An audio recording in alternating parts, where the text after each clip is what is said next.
Hey everyone, this video I'm going to show you log out of Instagram account on your Android phone. Let's jump right in. First, unlock your phone, then open the Instagram app and make sure you can log into your current account.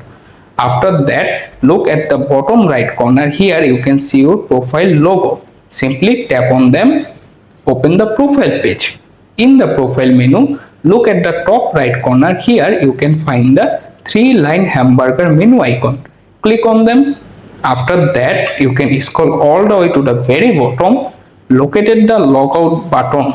Once you found them, simply tap on it, then confirm by tapping again and wait to complete the process. And that's it, how you can easily log out of Instagram account using your Android phone. If you found this guide will help you, consider to subscribe my channel. Also like this video and share it with your friend. Goodbye.